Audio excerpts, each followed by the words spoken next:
पण त्या संधीचा मी जास्तच फायदा घेतला. त्यांना म्हटलं 3 वाजेपर्यंत येतो, पण तिकडूनच यायला उशीर झाला, तिकडून जायला उशीर झाला, तिकडून यायला उशीर झाला. काही हरकत नाही, एक अर्ध्या तासामध्ये आपण मांडण्याचा प्रयत्न करू.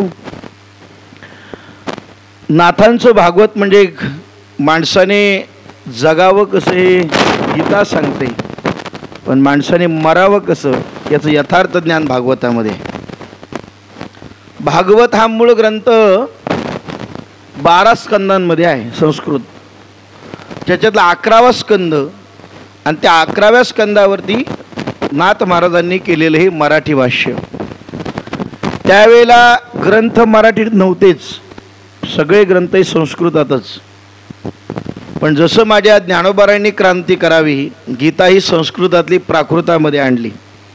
म्हणजे 700 श्लोकांमध्ये 9000 ओव्यांचा प्रबंध माझ्या ज्ञानोबारायांनी तयार केला.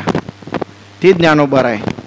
आणि त्याचप्रमाणे नाथांनी सुद्धा इथं भागवतावरच्या 11व्या स्कंदावरती मराठी भाष्य करावं. सुरुवातीच्या अध्यायामध्ये ओवी आलेली आहे. संस्कृत देवे केली आणि प्राकृत काही चोरापासूनही आली.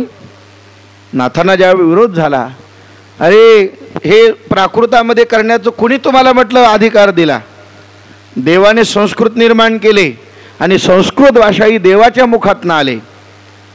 मग नाथांनी खडतर प्रश्न विचारलाय भागवतात, जर संस्कृत देवाने केली असेल तर प्राकृत भाषा ही मराठी भाषा काही चोरापासून आली का? तिला निर्माण करणारा सुद्धा कोण आहे? देवच आहे. म्या बोलविल्या वेद बोले, म्या चालविल्या सूर्य चाले, म्या हलविल्या प्राणो हाले, जो जगाते चालिता. या जगाला चालन करणारा, या जगाला बोलवणारा, या भाषा निर्माण करणारा कोण आहे? देव आहे. आता बघा, आपल्या भारतातच एवढ्या भाषा आहेत, जगाचं तर सोडूनच द्या. भारताच्याच एवढ्या भाषा आहेत, यातली कुठली बरं देवाला समजत असेल? मराठी, संस्कृत, तमिळ, कानडी, गुजराती, हिंदी, मल्याळम, गुर्जी, कोणती समजत असावी देवाला? कोणती समजत असावी? आता विचार करा, आपण मराठीमध्ये म्हणलो देवा मला प्रसन्न हो, पण ते जर एखादा कानडी भाषेत जर म्हटलं तर आपल्याला कळणार आहे का? काय म्हटला तो? कानडीने केला मराठा भ्रातार एकाचे उत्तर एका नाही. मग त्याला असं वाटतं मराठीत जे बोले त्याला काय कळणार आहे? म्हणजे तुम्ही कोणत्याही भाषेत जरी बोललात तरी ते देवाला कळणार आहे, कारण या सगळ्या भाषेला जन्माला घालणारा कोण आहे? देव आहे. त्याच्या सत्तेशिवाय काही होतच नाही ना. म्हणून अशा या देवाने निर्माण केलेली प्राकृत भाषा आहे. आणि म्हणून संतांनी या प्राकृताचा आधार घेऊन तुम्हा आम्हाला त्याचं ज्ञान व्हावं म्हणून प्राकृतामध्ये ग्रंथ आणले.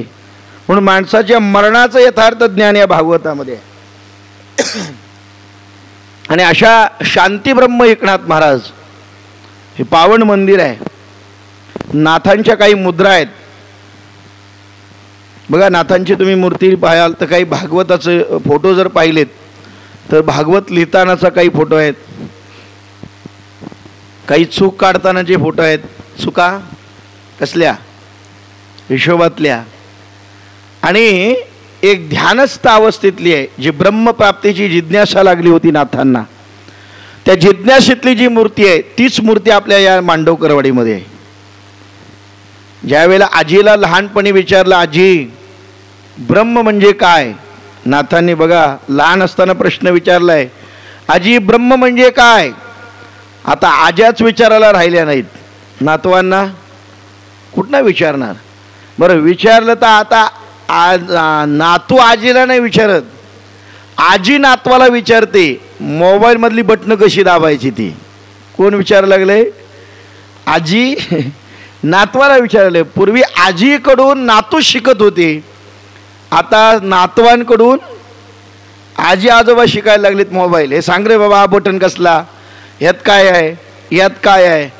त्यामुळे संस्कृतीचा ऱ्हास झाला. लहान असणाऱ्या नाताने आजीला प्रश्न विचारलाय, ब्रह्म म्हणजे काय?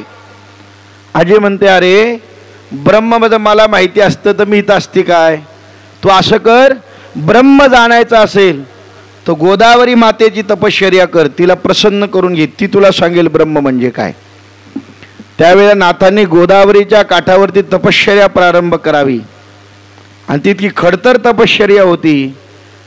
की तिथे त्या तपश्चर्येला ऊन वारा पाऊस या सगळ्याचा आघात होता आणि म्हणून मागे येऊन त्या शेषाने सावली धरली होती नाथांवरती. तो आहे ना आपल्या इथे, ती अवस्था आहे नाथांची. गोदावरी माता प्रसन्न झाली आणि विचारलं, काय पाहिजे नाथ, बोला. काय नाही, मला ब्रह्म जाणायचं आहे.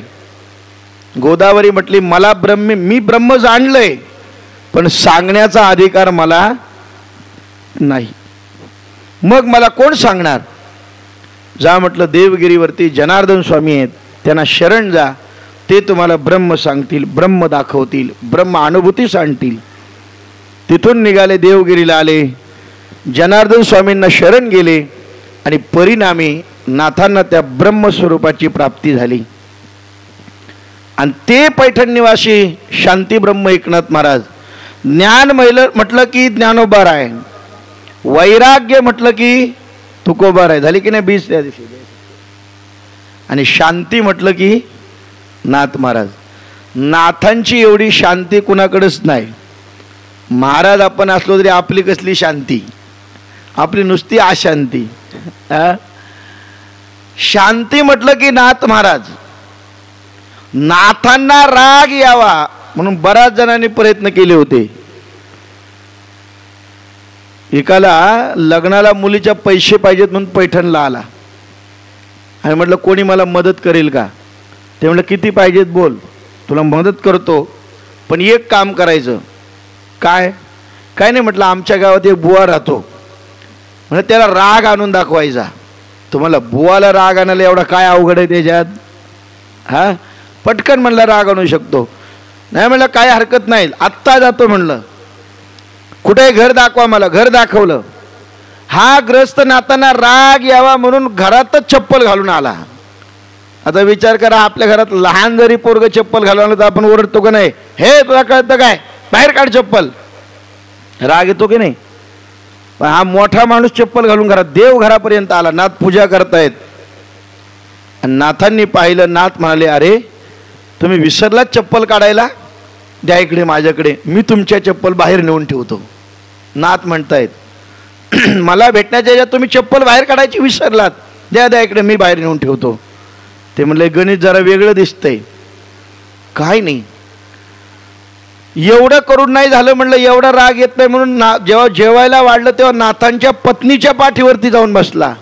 म्हणलं, आता पत्नीच्या पाठीवरती बसलोय म्हणजे रागवेल हा माणूस. नाथ म्हणले, सांभाळावं व्यवस्थित, पडतील खाली. पत्नी म्हणते, आपल्या चिरंजीवाला जसं पाठीवरती घेते तसं बरोबर मी सांभाळेल. शेवटी शरण आला नाथांना, चुकलो मी, तुम्हाला राग यावा म्हणून मी असं करतोय, पण तुम्हाला काही राग येत नाही, कारण ते शांती ब्रह्म होते. इतकी शांती होती नाथांकडे. नाथांकडे इतकी शांती आहे म्हणून त्यांना शांती म्हटलं की नाथ महाराजांचंच नाव येतं. म्हणून त्या नाथांचा भागवत. आणि त्यांनी असं सांगितलंय, हे धन दिवसेंदिवस दुःख देतं. आता भागवतावरती आपलं प्रवचन फार कमी सगळ्यांचे, आणि त्यात मी आता विचार केला कुठला घ्यावा, उघडलाच नाही. म्हणलं आता करायचं. जो पान उघडलेला होता तिथं पहिला श्लोक भेटला आणि त्याच्यावरच म्हणलं आता बोलायचं, काय येईल ते. आणि चांगलं आहे ते. म्हणता असं, धन हे दिवसेंदिवस दुःख निर्माण करते. करतं की नाही? धन धनदारा पुत्र जन बंधू सोय रे पिशून सर्व मिथ्या ये जाणून शरण रिघा देवासी धनदारा पुत्र जन. दुःखाला कारणीभूत ठरते धन. धन मी नेहमी सांगत असतो, तुम्ही बऱ्याच वेळा ऐकणारी मंडळी आहेत. एक श्रीमंताच्या दारामध्ये एक भिकारी झोपायला गेला रात्रीची वेळ, आणि त्या श्रीमंताने पाहिले एक भिकारी आपल्या दारात झोपलाय. सकाळी तो श्रीमंत उठला आणि गेटवरती आला आणि त्या भिकाऱ्या म्हणतो, ए काय रे? काय नाही म्हटलं, असंच पडलोय. इकडे म्हटलं. 2000 रुपयाची करकरीत नोट काढली आणि त्या भिकाऱ्याच्या हातात दिली. हे घे म्हटलं. आता 2000 बंद झाले ना? काय आहेत? बंद झाले. मुरलीधर महाराज गेले ते. असं ते बरं झालं बंद झाली, सुट्टीच मिळायची नाही 2000. पण ती गुलाबी बघायला जरा बरी वाटायची. हा, भेटली का बरी वाटायची ती बघायला. असं त्यात गेली. आता ती होती त्यावेळेचा दृष्टांत आहे. 2000ची गुलाबी नोट त्याच्या हातात दिली, काय त्याला आनंद झाला. कारण त्याला आतापर्यंत कुणी 10, 20, 25 अगदीच कुणी दिले तर 50 रुपये, पण त्याला 2000 मिळाले. इतका आनंद झाला त्याला. त्याने ते 2000 रुपये घेतले आणि तिथनं निघाला आणि बाजारात गेला. म्हटलं मस्तपैकी नाश्ता करून घेऊ. 200 रुपयाचा नाश्ता केला त्याने. आता राहिले किती त्याच्याकडे? किती राहिले? बोलत चाल, माझं गणित कच्चं एकदम, गणितात नापास झालोय मी. किती राहिले? 1800. हा, 1800 रुपये राहिले. तिथनं बाजारात गेला. म्हटलं अजून कपडे किती दिवस भिकाऱ्याच्या कपड्यात राहायचं, चांगले कपडे घ्यायचे. म्हणून त्यांनी 500 रुपयाचे नवीन कपडे घेतले. आता किती राहिले? 1300. दुपारी सुद्धा मजबूत जेवला 300 रुपयाचा. आता किती राहिले? 1000 रुपये. हां, संध्याकाळी नाही जेवला. म्हटलं बाद झाला आता, एवढं दिवसभर भरपूर खाल्ले, रोज कमी खायचो, आज जास्त झालं तर तब्येत बिघडेल. 1000 रुपये त्याच्याकडे राहिले. 1000 रुपये त्याने घेतले आणि खिच्यात ठेवला आणि विचार केला, आज सुद्धा झोपायला कुणाच्या दारात जायचं? श्रीमंताच्याच जायचो. काय करू, झाली कृपा तर झाली उद्या पण. म्हणून तो त्याच्या दारात झोपायला गेला. पण झोपायला गेल्यानंतर खिच्यामध्ये किती आहेत? 1000 रुपये. त्याने असं खिच्यावरती हात ठेवला. कारण आपण काय घरात झोपलोय का? अरे म्हणलं उघड्या रस्त्यावर झोपलोय, कोणी येऊन खिच्यात ना काढेल ना, म्हणून असं त्याने खिच्यावरती हात दिला. खिचा पण बघा, मी नेहमी म्हणतो खिचा काय बनवलाय, ज्यांनी बनवलाय त्यांनी बरोबर हृदयाच्याच बाजूला बनवलंय. हृदय कुठं आहे? डाव्याकडे. इकडे बनवलं असं काय हरकत नव्हती, पण कुणी खिच्याचा शोध लावला काय माहिती, त्यांनी हृदयाजवळच बनवला. म्हणजे याचा अर्थ काय ठेवायचं त्याच्यात? पैसे. हा, ते पैसे ठेवायचे हृदयाजवळ, ते हृदयाजवळ सांभाळायचे. पण हल्ली ते तसं नाही राहिलं. आता लोक मोबाईल ठेवायला लागले याच्यात. आणि मोबाईल ठेवल्यामुळे सध्या हार्ट अटॅकचे प्रमाण काय झाले? वाढले. म्हणून एक सूचना लक्षात घ्या, मोबाईल कधी या खिच्यात ठेवायचा नाही. आता असेल तर कोणी काढू नका, उद्यापासून नियम लागू करा. इथं अजिबात ठेवायचं नाही. कारण हार्टच्या जवळ आल्यामुळे त्यात लहरी आहेत आणि त्या लहरी परिणाम करतात, घातक ठरतात. परिणाम असा आला, त्याने खिच्यावर हात दिला, विचार केला आता काय करावं काय करावं. शेवटी त्याने ते 1000 रुपये काढले आणि झोपायच्या घोंगडीखाली ठेवले आणि त्याच्यावर झोपला. पण त्याला प्रश्न पडला, लोळायची सवय, बाजूला गेलो आणि पैसे बाहेर आले. मग तसाच बसला त्या घोंगडीवरती, रात्रभर बसला. सकाळी उठला आणि श्रीमंताच्या दारात गेला आणि दार ठोकलं. साहेब बाहेर या. म्हणलं काय? हे घ्या 1000 रुपये. मला देतो? तुला किती पाहिजेत बोल. ते म्हणले मी माझ्याकडून नाही देत, हे तुमचेच काल दिलेले तुम्हाला देतोय. 1000 रुपये मी खर्च केले, 1000 रुपये तुम्हाला ठेवा. कशा करता? तर म्हणलं अरे रोज म्हणलं मी पडल्या पडल्या झोपणारा भिकारी, तुमच्या 1000 रुपयाने मला काही रात्री झोप लागली नाही. तो श्रीमंत म्हणाला तरीच मी 5-5 गोळ्या झोपेच्या खातो, म्हणून मला सुद्धा झोप लागत नाही. कशामुळे? धन, संपत्ती. अरे 1000 रुपये जर भिकाऱ्याला झोप लागू देत नसतील तर लाखो रुपये माणसाला झोप लागून देत नाही. म्हणून ते लाखो रुपये झोप लागून देत नाही, म्हणून माणसाला 1000 रुपयाच्या गोळ्या खाव्या लागतात महिन्याला. गोळी खाल्ली नाही तर माणसाला झोपच लागत नाही. अशी परिस्थिती आहे. म्हणून नाथ इथं असं म्हणतात, भगवंत म्हणतायत, धन हे दिवसेंदिवस माणसाला दुःख निर्माण करते. धन प्राप्त करणे हे कठीणच काम आहे. वित्तेन दुर्लभेत नात्वाः. म्हणजे धन मिळवणं हे सुद्धा काय सोपं काम आहे काय? इकडून धाव तिकडं, तिकडून धाव तिकडं, तिकडून धाव तिकडं, मुंबईला जा, पुण्याला जा, गावाला ये, गाव ठाण्याला जा, इकडं फिर तिकडं फिर, चेंगरा चिंगरीत लोकल पकड. हे कशासाठी करतो आपण? पैसा मिळवण्याकरताच की नाही? ही धावा धाव कसली चालली? रात्रंदिन घटी 60 निश्चयेशी, विसावा जीवासी नाही सत्य. पद्मनाभ स्वामी सांगतात हरिपाठात, जीवाला विसावाच नाही. रात्रंदिन घटी 60 निश्चयेशी. रात्र नाही दिवस नाही. आपल्या गावाला लोक रात्रीची झोपतात तरी, पण मुंबई ठाण्याला लोक झोपत रात्रभर चालूच ते. हे कशासाठी? धन मिळवण्यासाठी.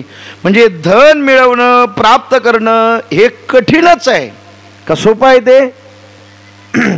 एखादं परमार्थ सोपा आहे, तो का म्हणे सोपे आहे सर्वावणी. म्हणजे परमार्थ करणे, देव मिळवणे एक वेळ सोपं आहे, पण पैसा मिळवणं फार काय आहे? कठीण आहे. आणि मिळवलं ते टिकवणं तर त्याहून काही कठीण आहे.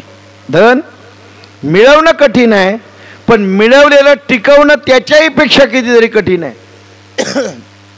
मग तुम्ही पहा, काय काय वर्षापूर्वी आपण पाहिले, कितीतरी जणांनी जमिनी विकल्या, काय काय त्यावेळेला मजा केली. आता आपल्या भेटलं जे हरी कसं काय म्हणलं, मजेत आहे बाबा. ही अवस्था आहे. मिळवणं कठीण, मिळवतं टिकवणं कठीण, पण धन कोणत्याही प्रकाराने प्राप्त केले तरी आत्महित साधू शकत नाही. किती कष्टाने पैसे कमवले म्हणून आत्महित साधता येईल? पैसे किती कमवले म्हणजे आत्महित साधता येईल? तुकोबारायांकडे काही नव्हतं, पण आत्महित साधन केलं होतं. शांती ब्रह्मनाथ महाराज म्हणजे ज्ञानानेही श्रीमंत आणि धनानेही श्रीमंत. नाथ महाराज सगळ्या संतांकडे तुम्ही पाहिलत ना, तर ज्ञानाने श्रीमंत होते, पण धनाने श्रीमंत नव्हते. पण नाथ महाराज असे आहेत, जे ज्ञानाने सुद्धा श्रीमंत आणि धनाने सुद्धा श्रीमंत. पण धन नुसतं असून काय उपयोगाचं आहे? ते धन किती मिळवलं म्हणजे आपण आत्महित साधणार आहोत. सांगा, एखाद्या संत महापुरुषाकडे जायचं आणि त्याला म्हणायचं 2 लाख रुपये घे आणि मला माझ्या अनुभूतीची जाणीव करून दे, मी कोण आहे. किती रुपये दिले म्हणजे आपल्याला मिळणार आहे? नाही ना मिळणार. ते मिळवण्याकरता ते धन किती आहे याच्यापेक्षा तुमचा भाव किती आहे महत्वाचा आहे. भाव ज्याचे गाठी त्यासे लाभ उठा उठी, देव भावाचा भुकेला. काही लागत नाही. मग तुम्ही किती प्रकाराने धन प्राप्त करण्याचं एकच माध्यम आहे का? किती माध्यम आहेत. कसं बोलावं लागतं, काय बोलावं लागतं, कसं सांगावं लागतं, काय काय पटवावं लागतं. तुम्ही बघा ना, एखादी वस्तू कशी असेल ते सांगता येणार नाही, पण ते सांगणार इतकं सांगणार. त्याशी एक जण म्हणलं डोक्यावर टक्कल पडला असेल तर औषध घ्या, इतकं छान औषध आहे, इतकं छान औषध आहेत, लवकरात लवकर केस येतात, 1 महिन्यात केस येतात, 1 महिन्यात केस येतात, कोणता साईड इफेक्ट होत नाही, हे सगळं तो सांगत होता. आणि जो विकायला आला होता त्याच्या डोक्यावरती केस नव्हती. म्हणजे किती अट्टहास आहे. काय मिळवायचा? पैसे मिळवायचा. किती सोपं काम आहे का ते? एक जणाने मासे विकायचं म्हणलं, मासे एक पुडी बांधली आणि पुडीमध्ये औषध आहे, माशा उचकवण्याचं औषध. माशी त्रास देत असेल तर त्याचं औषध आहे. पण लोक घ्यायला जायची, माशा त्रास द्यायचे जेवताना म्हणून. पण ते सांगायचं हितं उघडायची नाही. उघडायची कुठं? घरी. जेवताना म्हणलं उघडायची, तेव्हा त्रास देतात ना माशा. हितं उघडली तर पावर काय होईल? कमी होईल. पैसे किती? म्हणलं 50 रुपये द्या. म्हणलं 4-5 पुड्या. 50 रुपया 4-5 पुड्या घेतल्या 250 रुपयाच्या. गेला घरी घेऊन, जेवायला बसला आणि बसल्यानंतर ती पुडी खोलली आणि पुडी खोलल्यानंतर त्यात लिहिलं होतं, 1 हाताने जेवणे आणि दुसऱ्या हाताने माशा उचकवणे. अरे एवढं सोपं आहे का काम? म्हणजे माणूस पैसे मिळवण्याकरता किती बोलावं लागतं, किती सांगावं लागतं, काय काय करावं लागतं, हे जावे त्याच्या वंशा तेव्हा कळे. म्हणजे प्राप्त करण्याकरता अनेक माध्यम आहेत. सोपं नाही, पण किती धन मिळवलं म्हणजे भगवंतापर्यंत जाता येईल, आत्महित साधता येईल. काही नाही. तुम्ही आहे त्या परिस्थितीत राहिला. ठेविले आनंते चित्ती असू द्यावे समाधान. समाधान पाहिजे चित्तात. ही अवस्था प्राप्त झाली की नाही समाधानाची, का तिथं आनंद आहे. समाधानाची अवस्था का तिथं आनंद आहे. हा आनंद मिळवता आला पाहिजे. बघा, हा मिळवण्याकरता हे आनंद मिळवण्याकरता संपत्तीची गरज नाही, फक्त गरज आहे ती भावाची, आत्मीयतेची. ती आत्मीयता जर देवासमोर लागली असेल ना, तर काही आपल्याकडे किती काही विचारत नाही देव.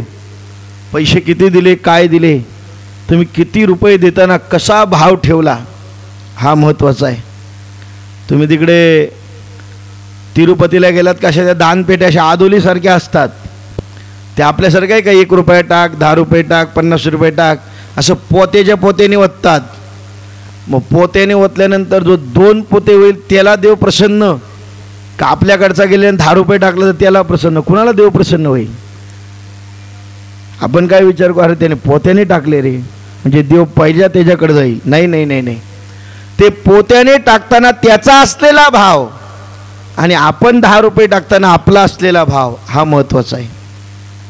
आणि तो भाव आपल्याजवळ असेल, भाव ज्याचे गाठी त्याशी लाभ उठावटी, त्याला लाभाची प्राप्ती आहे. म्हणून आपण किती मिळालं तर आत्महित साधू शकतो. बरं, पुढे असं म्हणतात, या चक्रात जो सापडतो, कशाच्या? धनसंपत्तीच्या, तो जीवनाचा खरा आनंद विसरून जातो. गेलीतच ना बरीच माणसं. जीवनाचा खरा आनंद काय आहे हे जगण्याचा आनंद माणसं विसरून गेलीत ना. मी त्या दिवसात सांगितलं 100 पोते व्हायला पाहिजे होतं धान्य, 100 पोते, पण झाले 80च पोती. 80 पोते झाले म्हणून तो विचार करत बसला 100 व्हायला पाहिजे, ते 20 कमी झाले, 20 कमी झाले, 20 कमी झाले, 20 कमी झाले. आता 20 कमी झाले याचं दुःख करावं का 80 पोते झाले त्याचा आनंद मानावा? काय करावं होतं गुरुजी? 20 पोते झाले त्याचं दुःख करावं का 80 पोते धान्य झालं याचा आनंद मानावा? अवस्था ही चालली सध्या. जे नाही त्याचं दुःख करत बसलोय आणि जे प्रत्यक्षात आहे त्याचा आनंदापासून दूर चाललोय. म्हणजे जीवन जगण्याचा जो जीवन आपल्याला मिळालंय, जे देवाने दिलंय, त्याचा आनंद घ्यायचं राहिलं बाजूला, आणि जे आपलं नाही त्याच्याविषयी नुसताच आपण अट्टास करत बसलोय. 20 पोते कमी झाले, 20 पोते कमी झाले, 20 पोते कमी झाले. अरे नव्हतेच ना होणार ते तुझ्याकडे, त्याचं दुःख का करावं? त्याच्यापेक्षा 80 मिळालेत पोते, त्या 80 पोत्यांचा आनंद करावा. अरे एवढे मिळायला पाहिजे, एवढे, अरे मिळालं त्यात आनंद मान. जीवनाचा खरा आनंद आहे ना तो आपण विसरतो.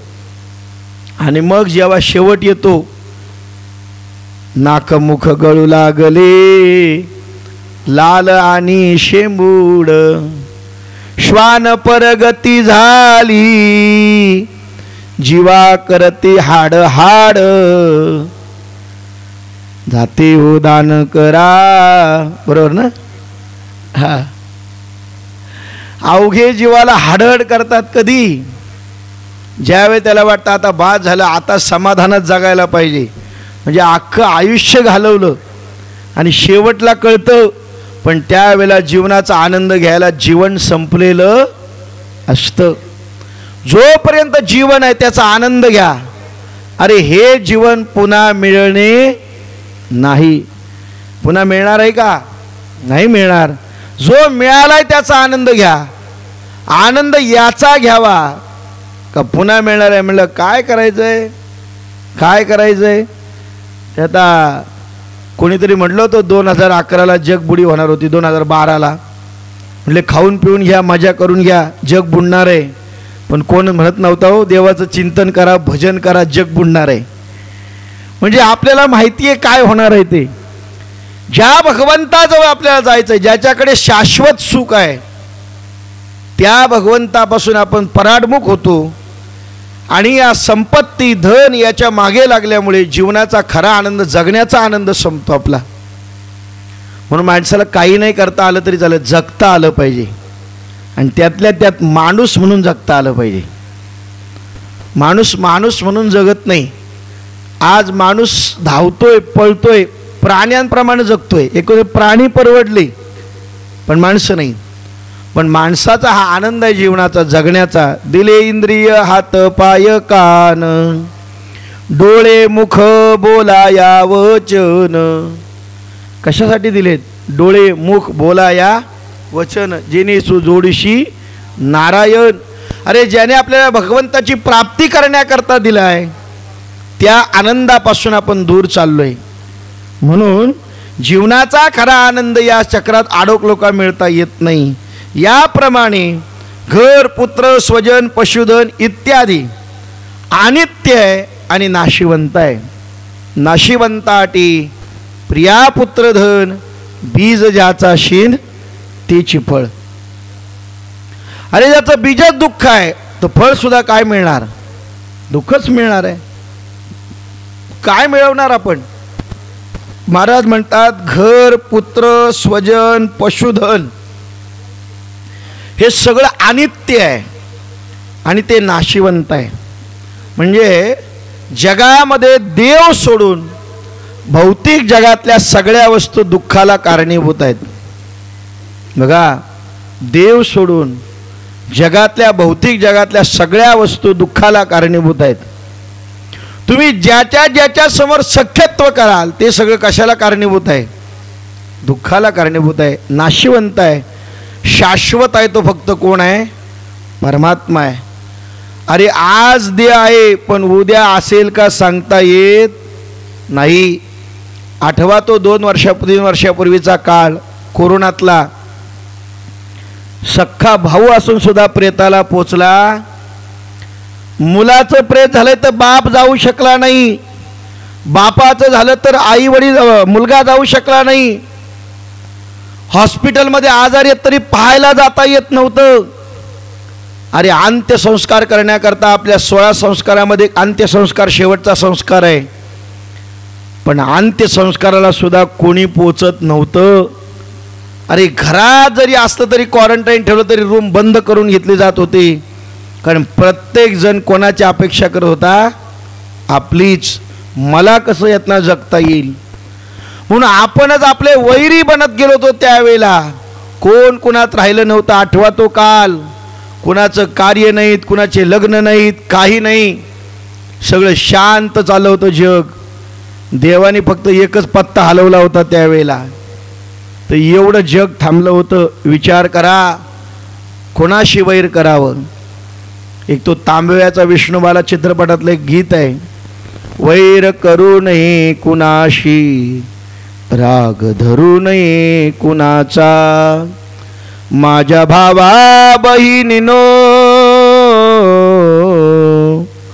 माझ्या भावा बहिणीनो, तोल सावरा मनाचा, तोल सावरा मनाचा, वैर करू नये कुणाशी, राग धरू नये कुणाचा. कोणाचं करावं? आत्मइच्छा आलं पाहिजे.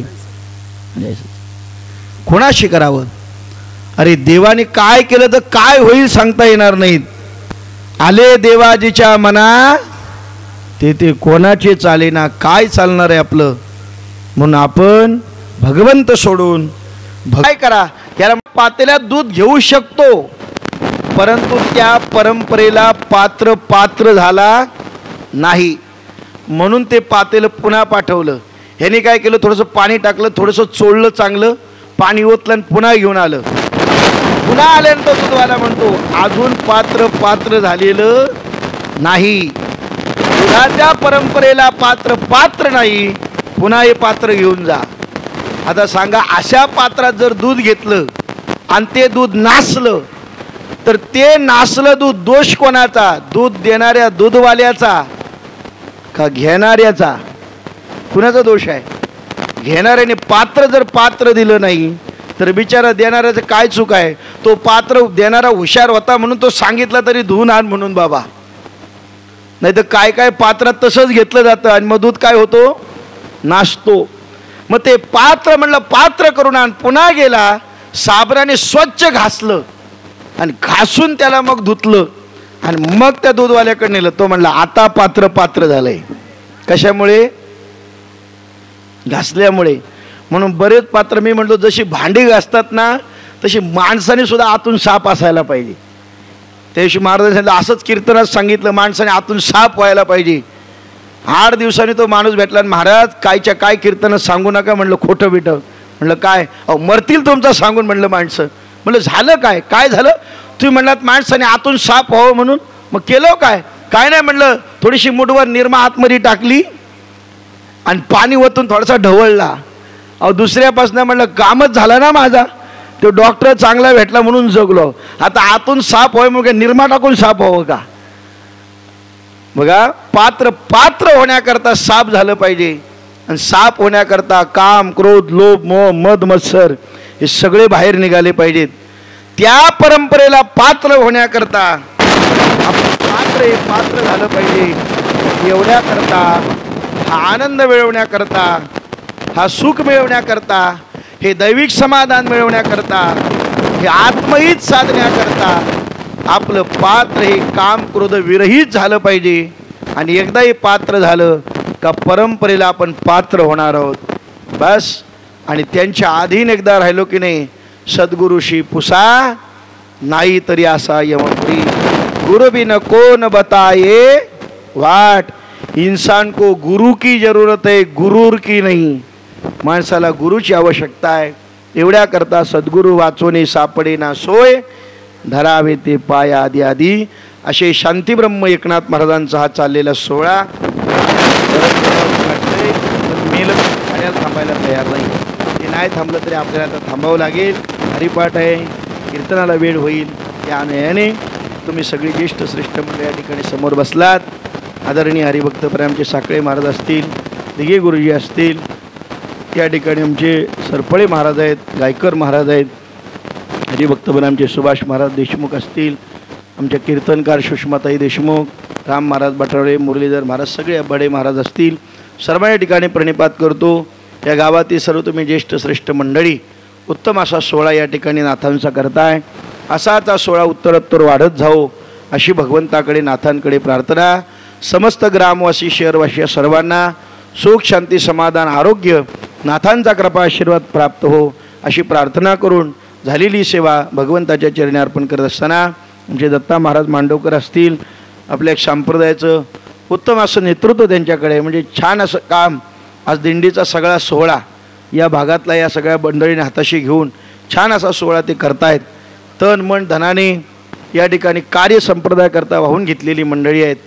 आमचे आदरणीय योग गुरु रमेशजी मांडवकर आपल्या वारीमध्ये दिंडीमध्ये सेवा करण्याकरता, आपल्या दिंडीतल्या लोकांना माहितीसुद्धा नसतं, त्यांना वाटतं ही पुण्याचीच चळवळ कोण करतात, पण ते आपल्या इथले आहेत, कोणाला बऱ्याच जणांना माहिती नव्हतं. आता आता ते होऊ लागले. त्यातल्या अजून इकडं माहिती, अजून तिकडं सुधागड रोहा तालुक्याला माहितीसुद्धा नाही. म्हणजे आपल्याकडची एक व्यक्ती एक तिकडे जाऊन एवढं मोठं कार्य या ठिकाणी करते, म्हणजे विश्वकार्य म्हटलं तरी वावगं ठरणार नाही. कारण योग विश्वाने स्वीकारले आज, आणि तंदुरुस्त राहण्याचाच योग सद्प माध्यम आहे. आणि ते अनेकांना त्यांनी देऊन आज तुम्ही पाहिलं त्यावेळेला वारीमध्ये की काही काही डॉक्टर होते, मोठी श्रीमंत व्यक्ती होती, पण ती वारकऱ्यांची सेवा करण्याकरता त्या ठिकाणी आली होती. हा त्या ठिकाणी वीर सावरकर योग परिवार छान असं कार्य करत आहे. आणि त्या सगळ्यांचा आदेश मांडवकर वाढीत नाही, हे विशेष आहे. म्हणजे उत्तम असं या ठिकाणी गावाचं नेतृत्व चालू आहे, काम चालू आहे. असंच उत्तरोत्तर गावाची प्रगती व्हावी अशी प्रार्थना करून झालेली सेवा नाथांच्या चरणी अर्पण करू. त्या ठिकाणी सोयीला पूर्णविराम.